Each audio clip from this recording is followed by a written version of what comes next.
And so Mitya sat looking wildly at the people round him, not understanding what was said to him. Suddenly he got up, flung up his hands, and shouted aloud, "I'm not guilty. I'm not guilty of that blood. I'm not guilty of my father's blood. I meant to kill him, but I'm not guilty, not I." But he had hardly said this before Grushenka rushed from behind the curtain and flung herself at the police captain's feet. "It was my fault, mine, my wickedness," she cried in a heartrending voice, bathed in tears, stretching out her clasped hands towards them. "He did it through me. I tortured him and drove him to it. I tortured that poor old man that's dead, too, in my wickedness, and brought him to this. It's my fault, mine first, mine most, my fault." "Yes, it's your fault. You're the chief criminal, you fury, you harlot. You're the most to blame," shouted the police captain, threatening her with his hand. But he was quickly and resolutely suppressed. The prosecutor positively seized hold of him. "This is absolutely irregular, Mihail Makarovitch," he cried. "You are positively hindering the inquiry. You're ruining the case," he almost gasped. "Follow the regular course, follow the regular course," cried Nikolai Parfenovitch, fearfully excited too. "Otherwise it's absolutely impossible." "Judge us together," Grushenka cried frantically, still kneeling. "Punish us together. I will go with him now, if it's to death." "Grusha, my life, my blood, my holy one!" Mitya fell on his knees beside her and held her tight in his arms. "Don't believe her," he cried. "She's not guilty of anything, of any blood, of anything." He remembered afterwards that he was forcibly dragged away from her by several men, and that she was led out, and that when he recovered himself he was sitting at the table. Beside him and behind him stood the men with metal plates. Facing him on the other side of the table sat Nikolai Parfenovitch, the investigating lawyer. He kept persuading him to drink a little water out of a glass that stood on the table. "That will refresh you, that will calm you. Be calm, don't be frightened," he added, extremely politely. Mitya, he remembered it afterwards, became suddenly intensely interested in his big rings, one with an amethyst, and another with a transparent bright yellow stone of great brilliance. And long afterwards he remembered, with wonder, how those rings had riveted his attention through all those terrible hours of interrogation, so that he was utterly unable to tear himself away from them and dismiss them as things that had nothing to do with his position. On Mitya's left side, in the place where Maximov had been sitting at the beginning of the evening, the prosecutor was now seated. And on Mitya's right hand, where Grushenka had been, was a rosy-cheeked young man in a sort of shabby hunting jacket, with ink and paper before him. This was the secretary of the investigating lawyer, who had brought him with him. The police captain was now standing by the window at the other end of the room, beside Kalganov, who was sitting there. "Drink some water," said the investigating lawyer softly, for the 10th time. "I have drunk it, gentlemen, I have, but come, gentlemen, crush me, punish me, decide my fate," cried Mitya, staring with terribly fixed, wide-open eyes at the investigating lawyer. "So you positively declare that you are not guilty of the death of your father, Fyodor Pavlovitch?" asked the investigating lawyer, softly but insistently. "I am not guilty. I am guilty of the blood of another old man, but not of my father's, and I weep for it. I killed the old man and knocked him down. But it's hard to have to answer for that murder with another, a terrible murder of which I am not guilty. It's a terrible accusation, gentlemen, a knock-down blow.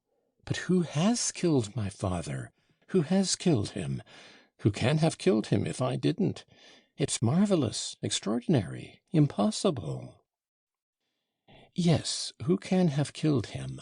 the investigating lawyer was beginning, but Ippolit Kirillovitch, the prosecutor, glancing at him, addressed Mitya. You need not worry yourself about the old servant, Grigory Vassilyevitch. He is alive, he has recovered, and in spite of the terrible blows inflicted, according to his own and your evidence, by you, there seems no doubt that he will live. So the doctor says, at least." "Alive? He's alive?" cried Mitya, flinging up his hands. His face beamed. "Lord, I thank thee for the miracle thou hast wrought for me, a sinner and evildoer. That's an answer to my prayer. I've been praying all night." And he crossed himself 3 times. He was almost breathless. "So from this Grigory we have received such important evidence concerning you that—" the prosecutor would have continued, but Mitya suddenly jumped up from his chair. "1 minute, gentlemen, for God's sake, 1 minute, I will run to her." "Excuse me, at this moment it's quite impossible," Nikolai Parfenovitch almost shrieked. He too leapt to his feet. Mitya was seized by the men with the metal plates, but he sat down of his own accord.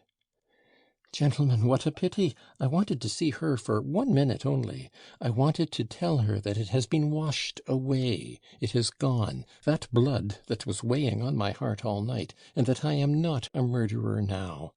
Gentlemen, she is my betrothed," he said ecstatically and reverently, looking round at them all. "Oh, thank you, gentlemen. Oh, in 1 minute you have given me new life, new heart. That old man used to carry me in his arms, gentlemen. He used to wash me in the tub when I was a baby 3 years old, abandoned by everyone. He was like a father to me." "And so you—" the investigating lawyer began. "Allow me, gentlemen, allow me 1 minute more," interposed Mitya, putting his elbows on the table and covering his face with his hands. "Let me have a moment to think. Let me breathe, gentlemen. All this is horribly upsetting, horribly. A man is not a drum, gentlemen." "Drink a little more water," murmured Nikolai Parfenovitch. Mitya took his hands from his face and laughed. His eyes were confident. He seemed completely transformed in a moment. His whole bearing was changed. He was once more the equal of these men, with all of whom he was acquainted, as though they had all met the day before, when nothing had happened, at some social gathering.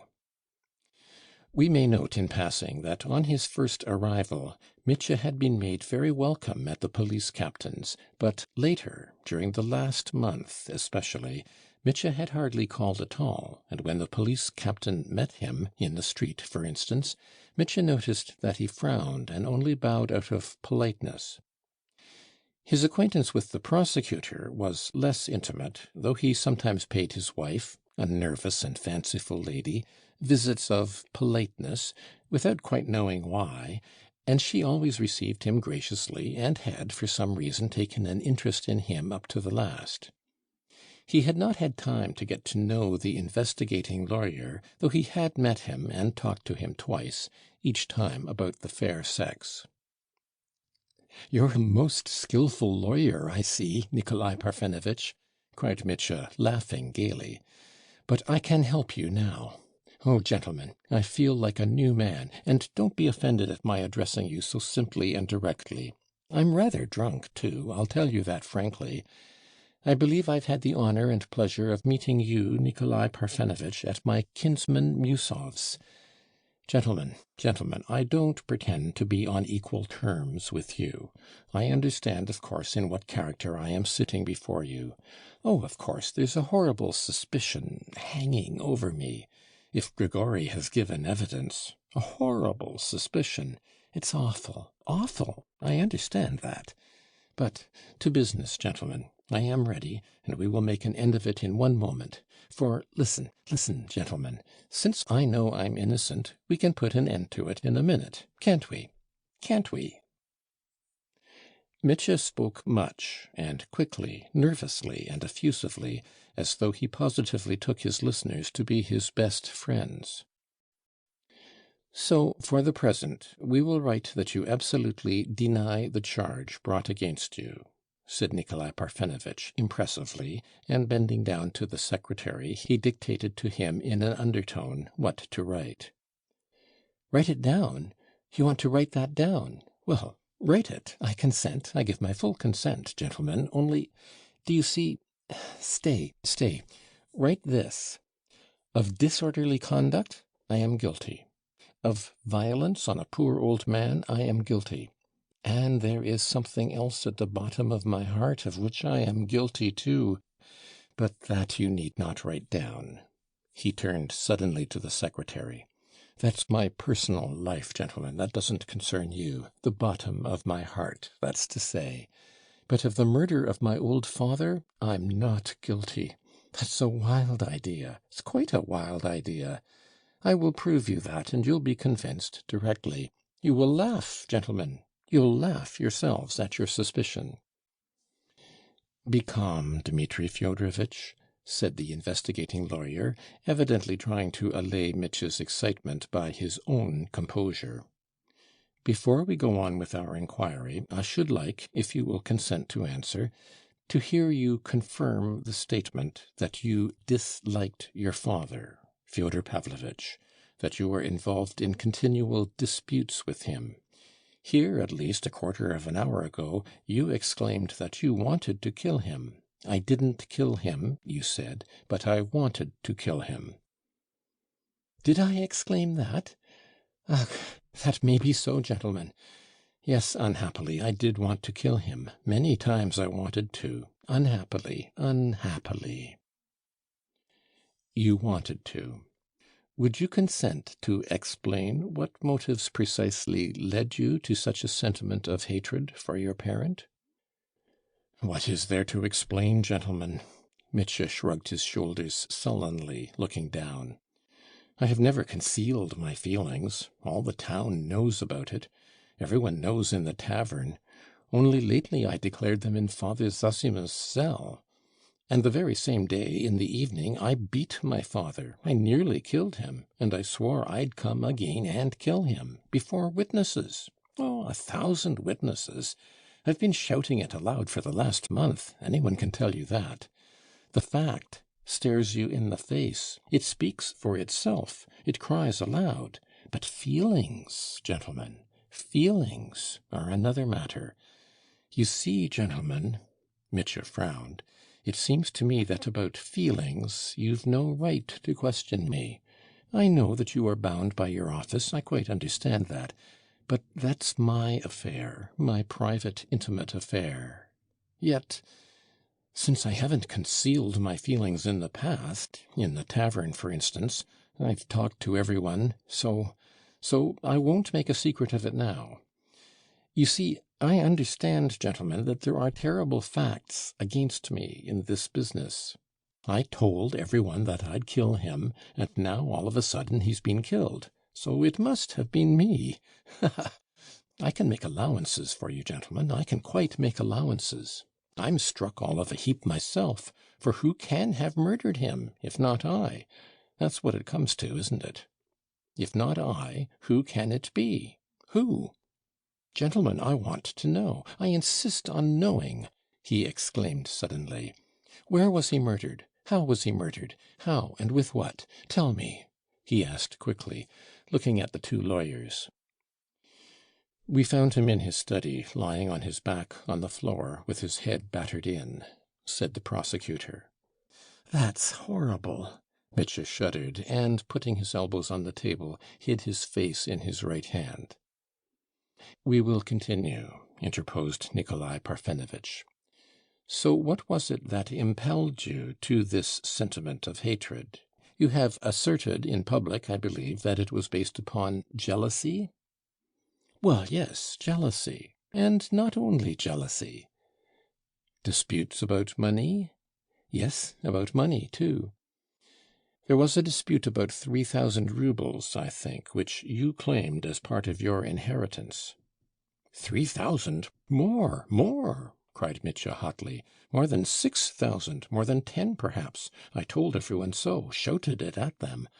But I made up my mind to let it go at 3,000. I was desperately in need of that 3,000.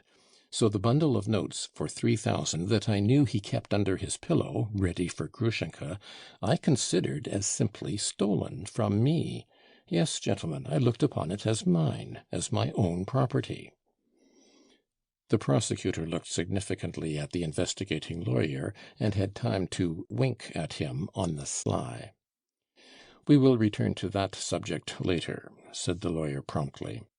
"You will allow us to note that point and write it down, that you looked upon that money as your own property." "Write it down, by all means. I know that's another fact that tells against me. But I'm not afraid of facts, and I tell them against myself. Do you hear? Do you know, gentlemen, you take me for a different sort of man from what I am," he added, suddenly gloomy and dejected. "You have to deal with a man of honor, a man of the highest honor. Above all, don't lose sight of it, a man who's done a lot of nasty things, but has always been and still is honorable at bottom in his inner being. I don't know how to express it. That's just what's made me wretched all my life, that I yearned to be honorable, that I was, so to say, a martyr to a sense of honor, seeking for it with a lantern, with the lantern of Diogenes, and yet all my life I've been doing filthy things, like all of us, gentlemen. That is, like me alone. That was a mistake. Like me alone. Me alone. Gentlemen, my head aches." His brows contracted with pain. "You see, gentlemen, I couldn't bear the look of him. There was something in him ignoble, impudent, trampling on everything sacred, something sneering and irreverent, loathsome, loathsome. But now that he's dead, I feel differently." "How do you mean?" "I don't feel differently, but I wish I hadn't hated him so." "You feel penitent?" "No, not penitent. Don't write that. I'm not much good myself. I'm not very beautiful, so I had no right to consider him repulsive. That's what I mean. Write that down if you like." Saying this, Mitya became very mournful. He had grown more and more gloomy as the inquiry continued. At that moment another unexpected scene followed. Though Grushenka had been removed, she had not been taken far away, only into the room next but one from the blue room in which the examination was proceeding. It was a little room with one window, next beyond the large room in which they had danced and feasted so lavishly. She was sitting there with no one by her but Maximov, who was terribly depressed, terribly scared, and clung to her side as though for security. At their door stood one of the peasants with a metal plate on his breast. Grushenka was crying, and suddenly her grief was too much for her. She jumped up, flung up her arms, and with a loud wail of sorrow rushed out of the room to him, to her Mitya, and so unexpectedly that they had not time to stop her. Mitya, hearing her cry, trembled, jumped up, and with a yell rushed impetuously to meet her, not knowing what he was doing. But they were not allowed to come together, though they saw one another. He was seized by the arms. He struggled and tried to tear himself away. It took 3 or 4 men to hold him. She was seized too, and he saw her stretching out her arms to him, crying aloud as they carried her away. When the scene was over, he came to himself again, sitting in the same place as before, opposite the investigating lawyer, and crying out to them, "What do you want with her? Why do you torment her? She's done nothing, nothing." The lawyers tried to soothe him. About 10 minutes passed like this. At last Mihail Makarovitch, who had been absent, came hurriedly into the room, and said in a loud and excited voice to the prosecutor, "She's been removed. She's downstairs. Will you allow me to say one word to this unhappy man, gentlemen? In your presence, gentlemen, in your presence." "By all means, Mihail Makarovitch," answered the investigating lawyer. "In the present case we have nothing against it." "Listen, Dmitri Fyodorovitch, my dear fellow," began the police captain, and there was a look of warm, almost fatherly feeling for the luckless prisoner on his excited face.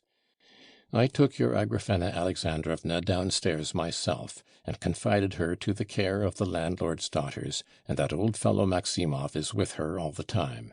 And I soothed her, do you hear? I soothed and calmed her. I impressed on her that you have to clear yourself, so she mustn't hinder you, must not depress you, or you may lose your head and say the wrong thing in your evidence. In fact, I talked to her, and she understood. She's a sensible girl, my boy, a good-hearted girl. She would have kissed my old hands, begging help for you. She sent me herself to tell you not to worry about her. And I must go, my dear fellow, I must go and tell her that you are calm and comforted about her. And so you must be calm. Do you understand? I was unfair to her. She is a Christian soul, gentlemen. Yes, I tell you she's a gentle soul, and not to blame for anything. So what am I to tell her, Dmitri Fyodorovitch? Will you sit quiet or not?" The good-natured police captain said a great deal that was irregular, but Grushenka's suffering, a fellow creature's suffering, touched his good-natured heart, and tears stood in his eyes. Mitya jumped up and rushed towards him. "Forgive me, gentlemen. Oh, allow me," he cried. "You've the heart of an angel, Mihail Makarovitch. I thank you for her. I will be calm, cheerful, in fact. Tell her, in the kindness of your heart, that I am cheerful, quite cheerful, that I shall be laughing in a minute, knowing that she has a guardian angel like you. I shall have done with all this directly, and as soon as I'm free, I'll be with her. She'll see. Let her wait. Gentlemen," he said, turning to the two lawyers, "now I'll open my whole soul to you. I'll pour out everything. We'll finish this off directly, finish it off gaily. We shall laugh at it in the end, shan't we? But, gentlemen, that woman is the queen of my heart. Oh, let me tell you that. That one thing I'll tell you now. I see I'm with honorable men. She is my light, she is my holy one, and if only you knew. Did you hear her cry, 'I'll go to death with you'? And what have I, a penniless beggar, done for her? Why such love for me? How can a clumsy, ugly brute like me, with my ugly face, deserve such love? That she is ready to go to exile with me, and how she fell down at your feet for my sake just now, and yet she's proud and has done nothing. How can I help adoring her? How can I help crying out and rushing to her, as I did just now? Gentlemen, forgive me. But now I am comforted."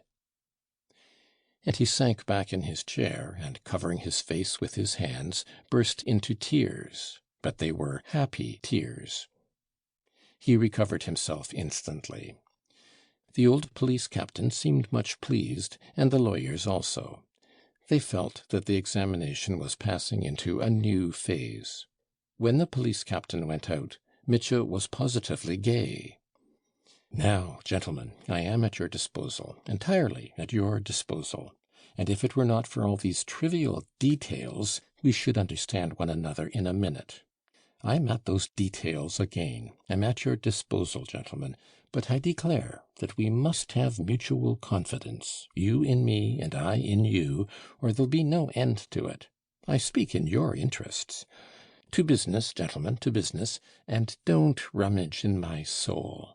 Don't tease me with trifles, but only ask me about facts and what matters, and I will satisfy you at once. And damn the details." So spoke Mitya. The interrogation began again.